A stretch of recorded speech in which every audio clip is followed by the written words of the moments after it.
Good morning yet again, Creekside family. We're at the airport, and today we go back on the road to the Dominican Republic to see the one, the only, Ostos Fernandez of Tabacalera La Isla, which you've heard us talk about time and time again. I mean, I haven't been down to that factory since the end of 2021. Started making cigars with Hostos in 2020, shortly after he opened the factory, and it's been a long hiatus since I've been back. We've still been making cigars with him. We've done 2 customs releases with him so far. You all are familiar with a lot of the products that he's made as well. A lot from Warped, the new one from Alec Bradley. Hostess is crushing it, to no surprise of my own. I was thinking we could bring you guys in for a little behind the scenes of a full-fledged cigar factory experience. And so there's customs, core line product, and another really cool cigar that I'm working on that I want to bring you guys in behind the scenes of making. We're also taking the Belvedere blend that you know and love so much from our customs line, and we are turning that one into a core line. It's time for me to go make sure I'm going to get on this flight, but that's a quick brief into what we're doing today. Thank you guys for being here. Welcome back to another Creekside travel vlog. Each time I'm going to try and make these a little better, so let me know how I do here.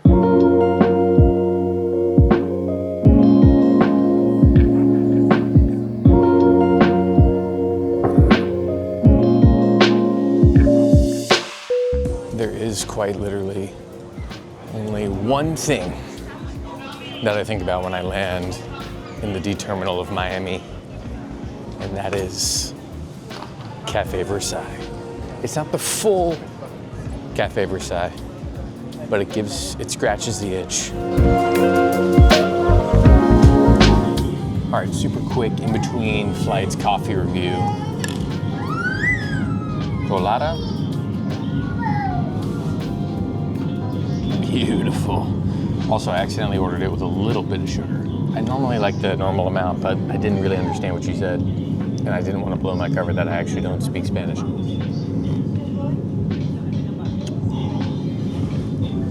There's nothing like it, man.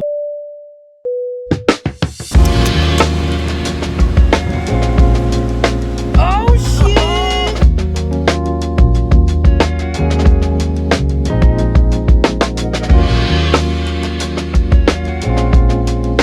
We vlogging, baby.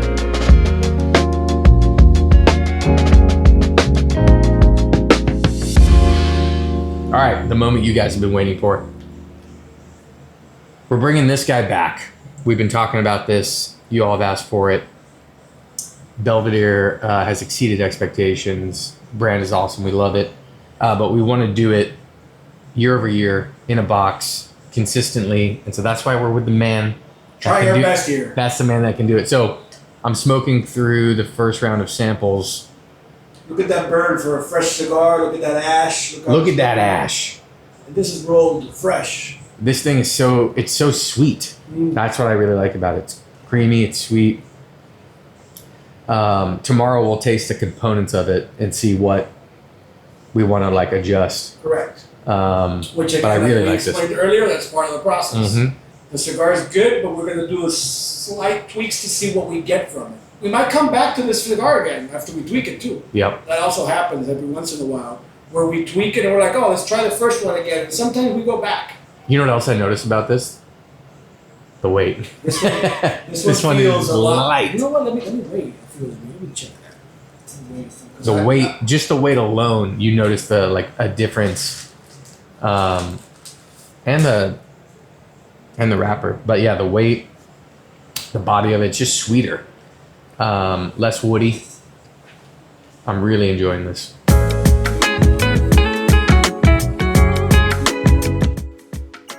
It's always so much fun to be here, I have to say. It's pretty crazy, and I can't wait we'll do a tour tomorrow when all the rollers are back in the factory and it's full in here. There it is, Tabacalera La Isla. It's crazy to see what the scale of this place has become. First time I ever met Hostos and came to La Isla, it was early 2020. There was like 4 rolling tables, so like 2 pairs. It was all kind of in one big room.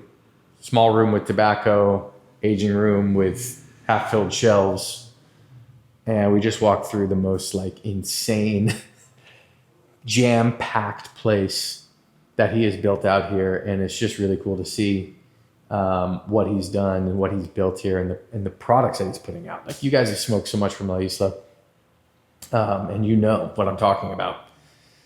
He's becoming the next great cigar maker here in the DR, and it's just an absolute honor to be able to work with him. Okay, we're about to go to dinner, but I stepped outside of the office real quick to talk about this cigar.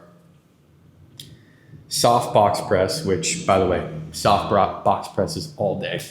I nubbed it, which, one, never happens. Two, it definitely never happens with sample blends, for me at least. I'm not saying it doesn't happen for other people. The cigar is so good. It is like a milk chocolate bomb. It is so sweet, super clean, almost no strength. These samples are only like 2 weeks old. I couldn't believe it. We'd tried a couple blends, a Connecticut, Ecuadorian Desperado that we're working on, a Habano, the rebirth, if you will, of Belvedere. There's some other projects. And then I grabbed this, lit it up, and right away I was like, this. I'll share more details about this blend in a little bit.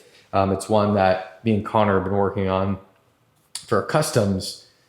And quite literally, as soon as I lit it up, I was like, this has to be around for a really long time. And so it could also be the great round out to our 3 kind of core lines at Creekside, having a Connecticut, a Habano, a Maduro, and ultimately we'll also have a Corojo and a bunch of other stuff too. But we want to make really great cigars that you can come in and get at the shop, that you can get at other shops.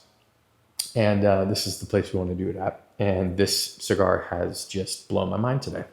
I always love when there's always one. You sit down, you work on some cigars, you just smoke blends from the masters. Even when I say work on cigars, that's a loose term for someone like me. They're putting in the hard work, and it's tasting amazing. So next stop, food. Won't be getting the paella this time, and we'll round out the day. Get ready for tomorrow. A little blending session, podcasts, give you guys a factory tour. It's gonna be awesome. Santiago, one of my favorite places. All right, we just wrapped dinner. I got back early to my hotel and opened up my laptop, jumped on our Discord, and there's people in the virtual lounge. So we're just hanging out. I love this. I love this community. To each of you on it, let's give them a quick shout out. You guys are live on the vlog. What's up, YouTube? Morning, Creekside. It's a beautiful morning today in Santiago, day 2, and we're gonna grab some breakfast and do one of my favorite things ever, which is sit at the blending table with Ostos and Elvin and make some tweaks from some of the sample blends they prepped that we smoked through yesterday. Probably my favorite thing about staying at Camp David, besides this just incredible view, is their killer breakfast, also with a great view. So we're gonna go do that. And also, like you saw at the end of yesterday's clip, we had an awesome virtual lounge last night on Discord, unscheduled. There's a bunch of guys in it, so I jumped in, and it was great hanging with you all. So thank you guys for keeping that alive.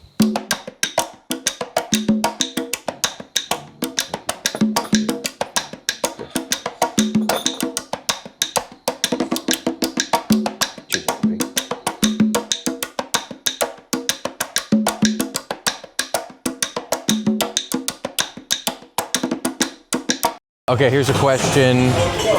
Can you, one, do you ever smoke cigars right off the table?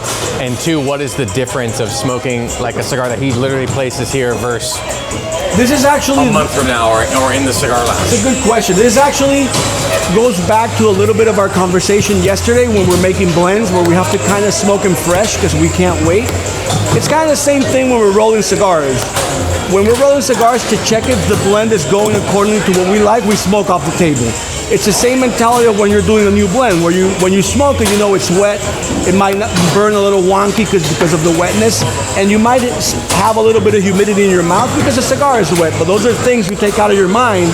So when you smoke, you're just confirming that the blend is there and it's coming through. And we also, besides the table, a week later we check cigars in the aging room when we smoke. You have to smoke. In this business, you have to smoke and check. So let's say they're doing this production, they start this week, we smoke off the table to confirm the blends are going how they're supposed to go. Next week, I pull cigars from the aging room to see how they're progressing. And after I check, like by the third or fourth week that they have a month on them, and we smoke and they're good, we just let them go to town. But we're always checking. That's one of the things we do every day. And the main floor is take cigars, smoke, and check how everything is going. Someone's got to do it, bro. Yeah, I mean, it's a tough job, but somebody's got to do it. All right, you guys got to see the spread in here. Dominican lunch. Plantains, rice, look at this chicken. Pork chops, black beans, avocado. He's always taking care of us here. And it's much appreciated.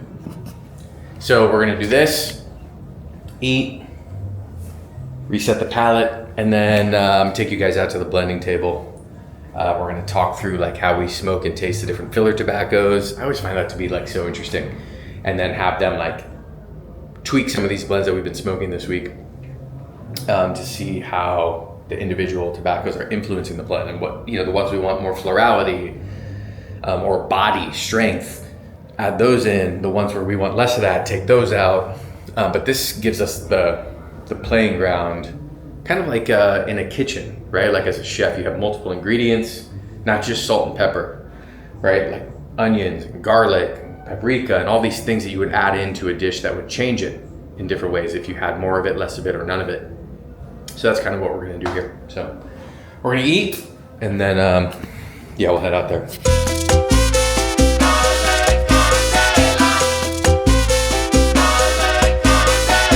All right, here we are at the table. Check it out. So there are 6 tobaccos here that we're gonna be smoking through. I pulled out basically 3 blends that I wanted to try a couple tweaks on. So 3 blends that show what's in them, that makes up the wrapper binder fillers, and then each of these individual fillers specifically is what we're looking at. And we'll start smoking those and make the changes, taste them just as hand rolls, and then they'll prep the samples. So we'll see how they age against the other ones that we tried as well.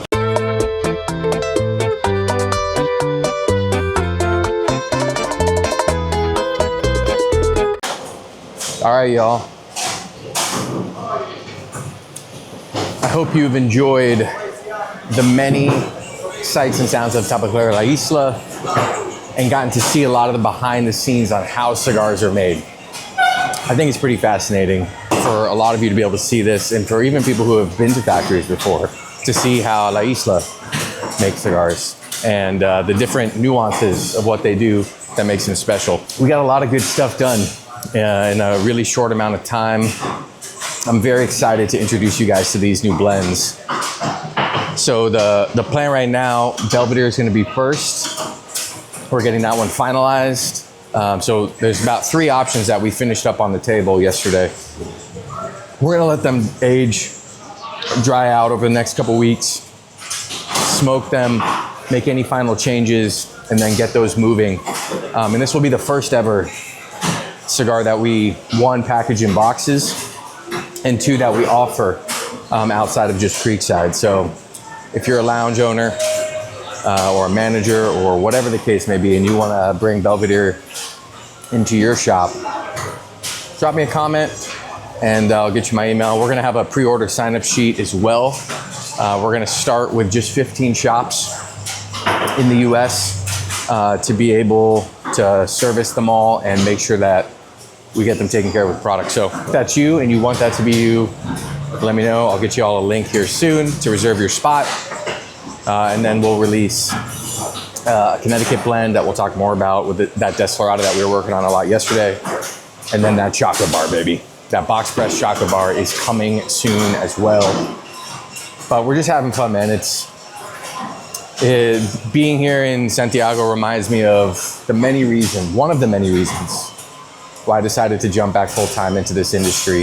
The hospitality, the excitement, the details, and the passion behind this craft of making this incredible product. And also, like, look at this thing. It just makes it so much fun. And to do it with people like Hostos, that's the icing on the cake. So thank you guys. Thank you for the support of Creekside that allows me to come out and do things like this, that allows us to create our own interpretation of what a great cigar can be, and share that with each and every one of you. I really hope you guys have enjoyed this. I have. I've enjoyed taking you guys around, showing you the inside scoop, blending alongside of you all. And for our Patreon members, you got to see a very special insight into the aging room and what goes on in there to ensure the cigars are ready to be shipped to retailers. If you're not a part of our Patreon, consider joining. Link is in the description. All right, until next time, I'm Dave. This is La Isla. And you're watching stuff on Creekside, baby. Go smoke in good company. Peace.